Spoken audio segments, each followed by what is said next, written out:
ceux qui ne le savent pas, le Stade Poitevin donc, a eu un Namer, donc une boîte d'énergie verte qui s'appelle Alterna Énergie, et qui veut en faire un des clubs de sport en France, de volley d'abord, puis de sport en France, les plus éco-responsables à travers une stratégie sur laquelle on travaille avec eux, main dans la main. Il y a plein de défis au quotidien. C'est vachement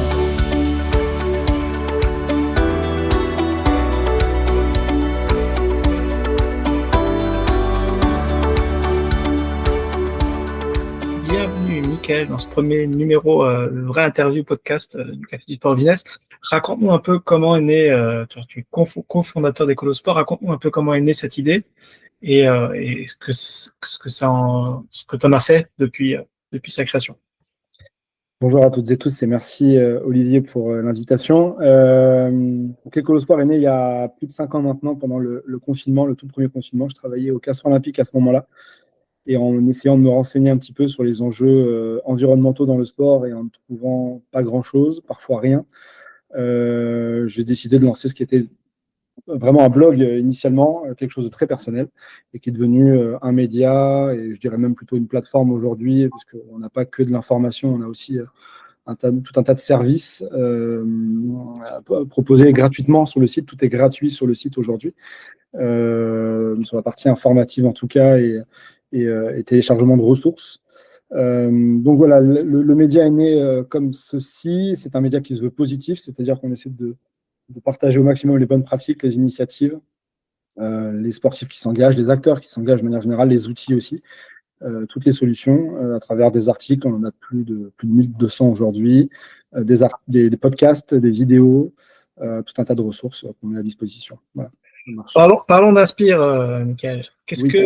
Dis-nous un peu plus sur ce projet.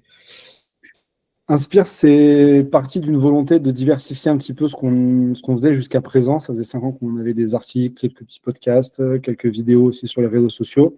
En écrivant de nouvelles histoires, en essayant aussi d'embarquer des personnes qui sont parfois éloignées du sujet. C'est là où on essaie de se différencier, c'est de gommer le vert d'Ecolosport, de gommer même notre nom à travers Inspire. On voit peu Ecolosport quand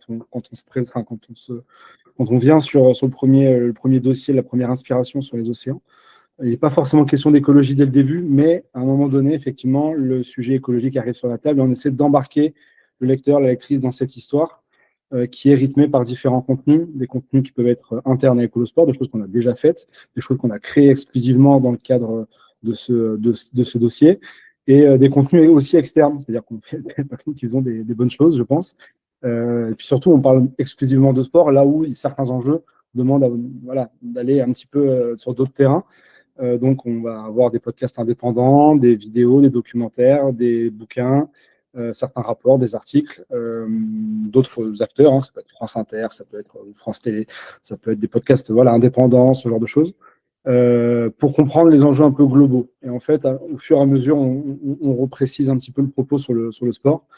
Quels sont les liens avec la thématique? Là, le premier sur les océans, le deuxième sera sur quelles pratiques sportives en 2052, par exemple, qui sera une année olympique, juste après la fameuse année 2050 où beaucoup veulent atteindre la neutralité carbone, qui est un mirage pour aussi beaucoup d'organisations. Mais c'est là où ce sera intéressant. Donc voilà, on essaie de rythmer un petit peu cette histoire créative, un petit peu narrée, telle une fiction, avec des contenus, avec des dessins, avec du jeu aussi, pour essayer de ludifier un petit peu l'expérience, d'avoir une vraie expérience dans laquelle on vient picorer ici et là quelques contenus. L'idée, c'est pas qu'on regarde tout d'une traite en 20-30 minutes, parce que c'est quand même un peu long comme format, c'est du très long, mais qu'on y vienne, qu'on y revienne plusieurs fois, et ça soit aussi un outil pour les enseignants, pour les éducateurs, qui peuvent à un moment donné aussi s'en saisir. Et voilà, c'est venir en fait raconter une nouvelle histoire plutôt créative avec tout un tas de contenus, et changer un petit peu la façon dont on parle de l'environnement dans le monde du sport. De manière un peu plus concrète, comment vous avez fabriqué ce contenu? Tu as dit, tu vas piocher un peu ailleurs, tu vas créer vous-même vos contenus. Vous allez interroger des spécialistes, je présume. Enfin voilà, il y a plein de. Comment ça se construit complètement? Déjà, on construit avec nos partenaires. Les 2 premiers sont construits avec l'ADEME, donc c'est facile. Ils ont une expertise évidemment évidente et naturelle sur le sujet. Donc, une fois qu'on a choisi la thématique qu'on veut aborder, eux, effectivement, nous apportent leur aide, l'aide de spécialistes, de techniciens, d'ingénieurs, de communicants aussi, puisqu'ils communiquent beaucoup. Et ensuite, c'est effectivement tout l'écosystème qu'on a autour d'Ecolosport, chacun apporte en fait sa pierre à l'édifice, c'est-à-dire que nous, on a cette histoire dans laquelle on vient greffer certains, encore une fois, certains contenus qui va nous ouvrir une porte vers un autre sujet. Typiquement sur les océans, le point de départ, c'est la pollution plastique dans les océans, mais il y a bien plus de sujets que ça et bien plus de sujets problématiques sur les océans à travers le sport à traiter, notamment l'acidification, par exemple, le niveau de la mer qui monte, ce genre de sujet-là qu'on essaie d'aborder par d'abord du dessin. En fait, c'est différentes portes d'entrée. On essaie de rater aucun sujet. Et ça, on travaille avec certains journalistes, notamment Azaïs Perronin qui bosse chez Radio France ou chez l'équipe, qui pige là-bas. Sur le premier dossier, on a aussi eu l'aide de Flora Arsener, qui est wingfoileuse, ingénieure environnement aussi, qui a pu nous aiguiller, nous dire là, il y a un manque. Là, il faudrait peut-être essayer de rajouter cette information qui est quand même importante dans la compréhension des enjeux. Donc, on essaie de s'appuyer un petit peu sur tout ça, sur aussi ce qu'on a vu et entendu et regardé depuis 5 ans, qu'on relaie ces informations. Donc voilà, c'est principalement ça aujourd'hui.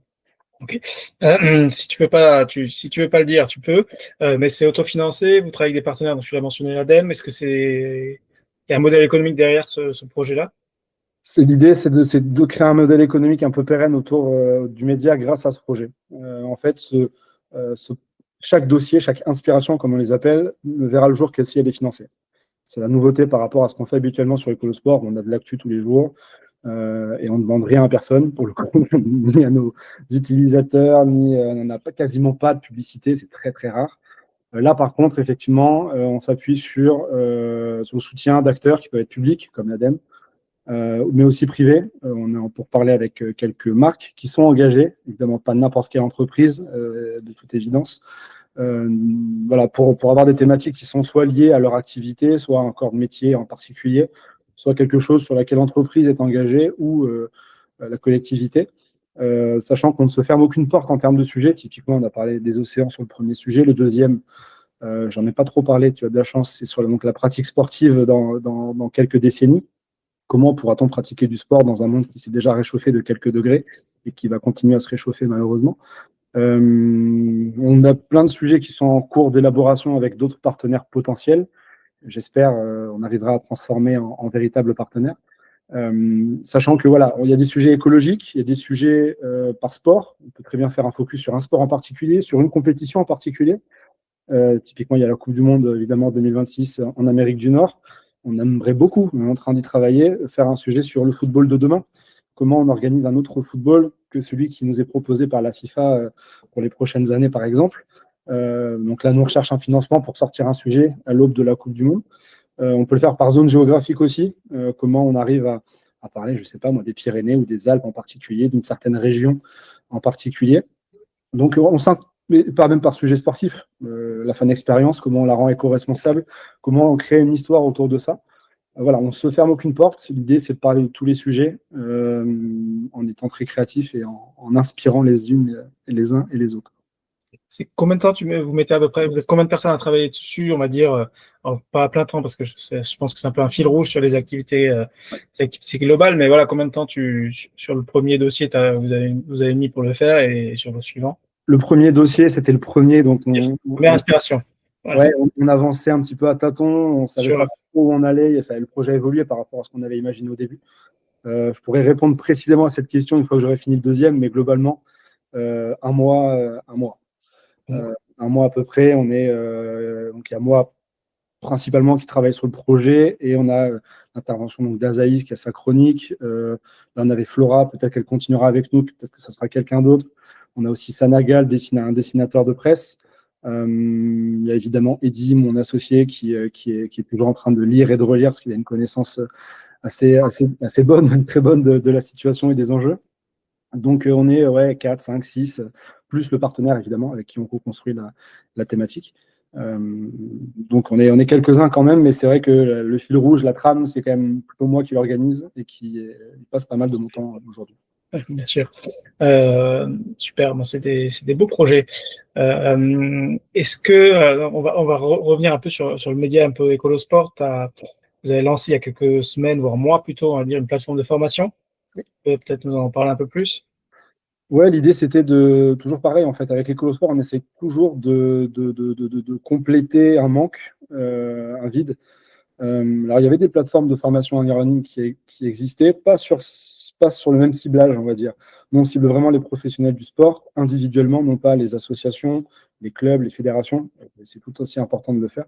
Là, nous, on essaie d'aller plutôt former les personnes qui travaillent justement dans ces organisations sportives et qui sont en demande de formation complémentaire, soit parce qu'elles n'en ont pas eu pendant leur formation, soit parfois cette formation remonte à très loin et c'est bien de se mettre à jour aussi.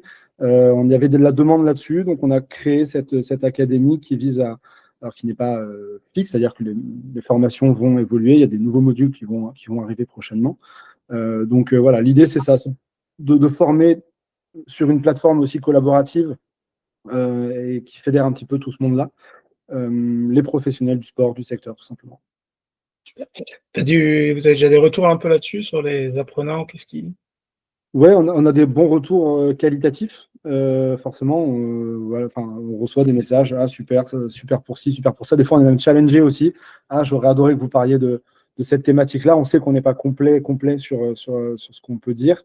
L'idée, c'est de proposer quelque chose de suffisamment complet, mais aussi de pas trop long. On sait que le temps est compté chez chacune et chacun. Donc, aujourd'hui, on a 5 heures de formation. Ça va évoluer.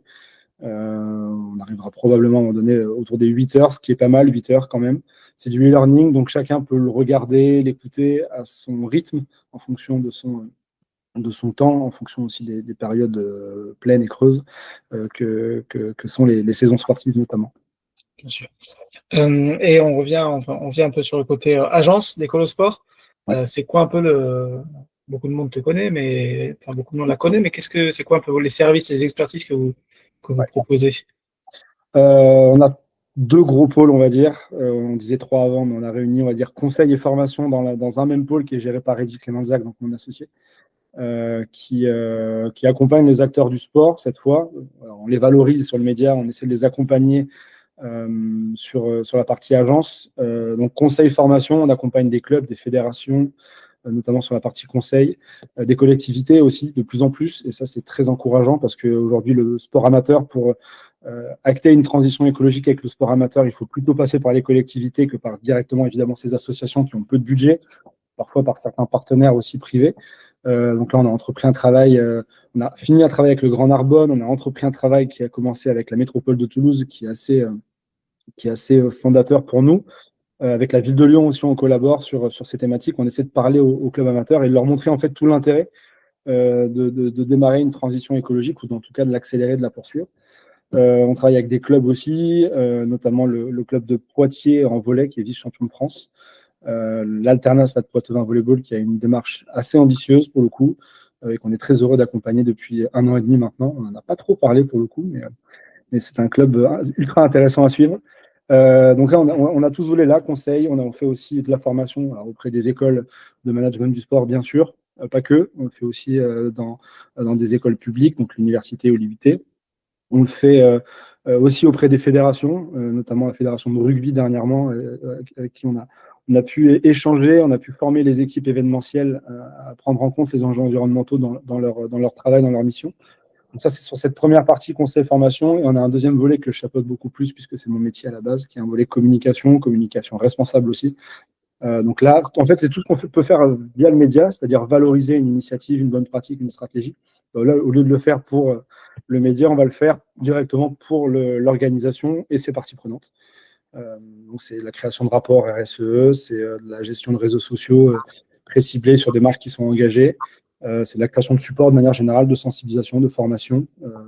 Voilà, on essaie d'accompagner ces acteurs-là dans cette valorisation de la démarche. Super. Tu as un ou deux exemples peut-être de projets, un dans chaque, peut-être qui t'ont marqué ou qui t'ont marqué depuis les 5 ans que vous existez. Peut-être moins sur l'agence, mais. Tu parles sur l'agence ou sur le média? Sur l'agence. Sur l'agence, sur la partie communication, il y en a tellement. On a accompagné la fédération, enfin tellement. On a accompagné la Fédération française de handball dès nos débuts. On a créé un guide du handball éco-responsable, donc par temps de pratique. Donc, quand je vais au gymnase, quand je suis dans le vestiaire, pendant un tournoi ou un match, dans la vie du club par exemple. Et ce guide a été déployé après par la fédération auprès de l'ensemble des licenciés via les comités et les clubs. Donc ça, c'est vachement inspirant parce que la Fédé de hand, c'est quand même 500 000 licenciés, un peu plus, je crois. Donc potentiellement, c'est des pratiques alors dans le sport qui peuvent évoluer, mais aussi dans son quotidien. Et ça, évidemment, on a du mal à évaluer combien on touche de licenciés et par extension leur famille. Si ce sont des enfants, les parents peuvent aussi suivre sur certains engagements. Donc ça, c'est assez inspirant et venant du handball, c'est forcément, et en plus, c'était un de nos premiers projets via l'agence. C'était particulièrement inspirant. Et sur la partie conseil, ce qu'on fait avec le Stade Poitevin, l'alternat Stade Poitevin volleyball est très intéressant. Là, on finit notre mission à la fin de l'année. J'espère qu'on pourra la poursuivre, bien sûr. Mais pour ceux qui ne le savent pas, le Stade Poitevin donc, a eu un Namer, donc une boîte d'énergie verte qui s'appelle Alterna Énergie, et qui veut en faire un des clubs de sport en France, de volley d'abord, puis de sport en France, les plus éco-responsables à travers une stratégie sur laquelle on travaille avec eux, main dans la main. Il y a plein de défis au quotidien, c'est vachement intéressant. Et c'est quelque chose qu'on peut aussi mettre en place, nous, dans d'autres clubs, qu'ils soient professionnels, semi-professionnels ou amateurs. Super. C'est quoi un peu les défis que vous rencontrez, alors, pas forcément avec vos clients, mais plutôt avec le marché, entre guillemets, quand vous tapez à la porte d'un club ou d'une ligue, d'une fédération ou d'un sponsor et que vous présentez ce que vous faites, c'est quoi un peu leur regard à eux? C'est combien ça coûte et comment je le finance. En gros, tout le monde est bien d'accord pour avancer sur le sujet. Maintenant, il y a une réalité économique, encore plus aujourd'hui. Une réalité économique qui fait qu'une des premières questions, c'est d'accord, c'est super, mais comment je vais financer ça? Combien ça peut me rapporter? Parce qu'il faut être aussi très lucide. On est dans une logique pécuniaire et financière.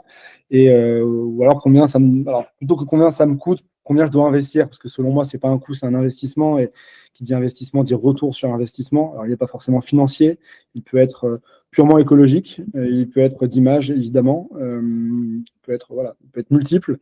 Mais effectivement, aujourd'hui, on doit essayer de convaincre, alors soit les collectivités pour la partie finance, soit directement ces structures-là, que ce coût ou cet investissement est nécessaire et qu'il peut être supporté aussi par un tiers. Donc ça, c'est aussi un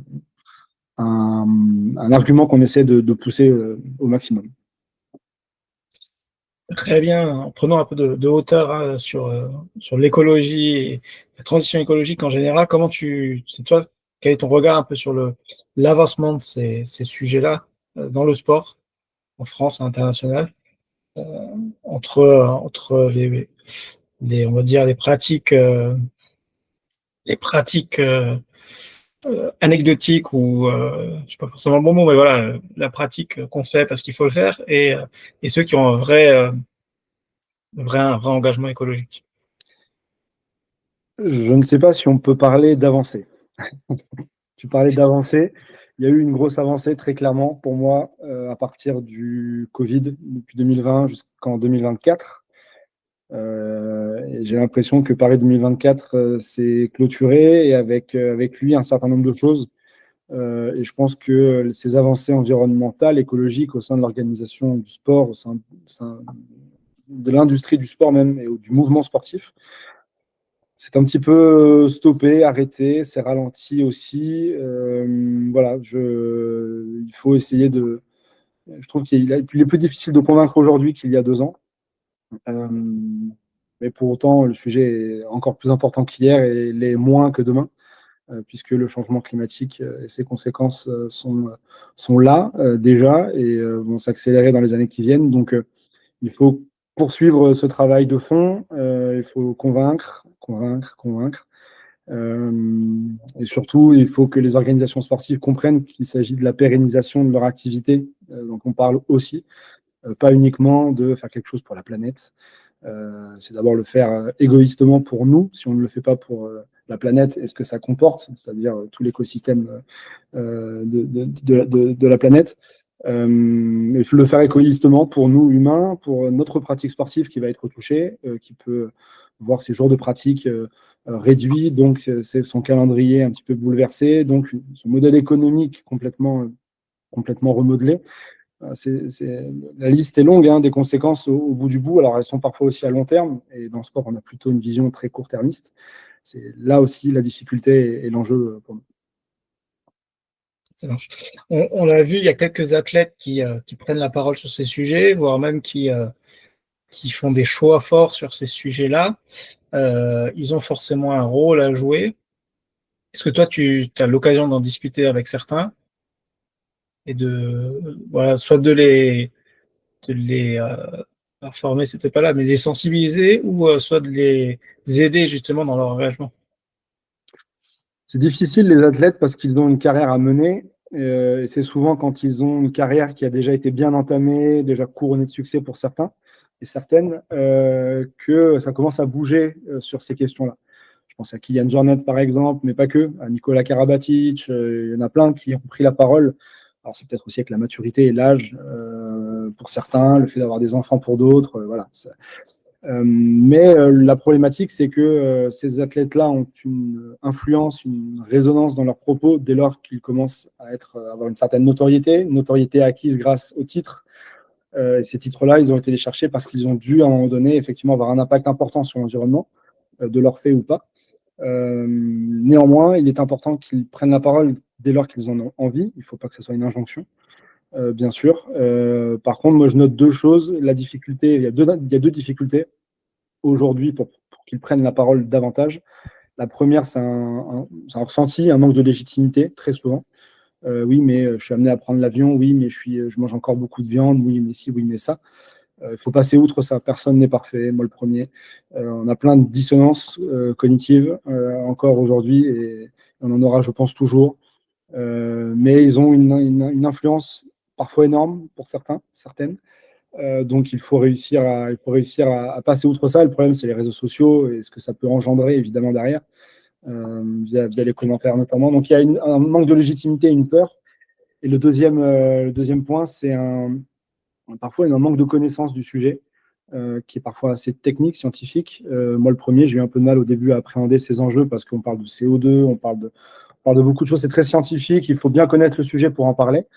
Et des fois, la peur de dire des bêtises ou de dire les choses pas la bonne, enfin, de dire mal les choses, on va dire, peut aussi générer une communication négative sur les réseaux sociaux. Donc, il y a cette crainte-là aussi. Moi, c'est ce que j'ai noté aujourd'hui quand j'en parle aux athlètes. Aujourd'hui, il y a des formations qui existent, il y a des sensibilisations, nous, mais pas que. Nous, on le fait, mais il n'y a pas que nous. Il y a plein d'organismes qui se lancent là-dedans parce qu'on a besoin des athlètes. Dernière question, tu as une vision relativement pessimiste des choses. Est-ce que quand tu vas travailler sur ton Inspire 2052, est-ce que tu vas quand même essayer d'avoir un regard un peu optimiste en se disant ça c'est comme, enfin, peut-être en ayant une dichotomie entre ça c'est comme ça peut se passer si ça se passe mal, et ça c'est comme ça peut se passer si ça se passe bien? Oui, et d'ailleurs, c'est tout l'enjeu de notre second numéro. Le deuxième numéro va être un petit peu là-dessus, sur comment le sport peut être si on ne fait rien, comment le sport peut être si on bouge, si on se remue un petit peu. Je ne pense pas être ultra pessimiste. Il y en a des pessimistes autour de moi. Moi, je pense être vraiment réaliste. C'est documenté, hein, de toute façon, c'est scientifique, enfin, c'est documenté par la science. Aujourd'hui, les conséquences du changement climatique, les répercussions sur le sport in fine. Je crois être réaliste. La trajectoire qu'on a actuellement, effectivement, n'inspire pas à l'optimisme. Néanmoins, il faut réussir à proposer un futur désirable et donc plutôt optimiste. Mais pour ça, il faut bien se rendre compte qu'il faut changer les choses, il faut changer la façon dont on agit dans notre société et donc aussi dans le sport.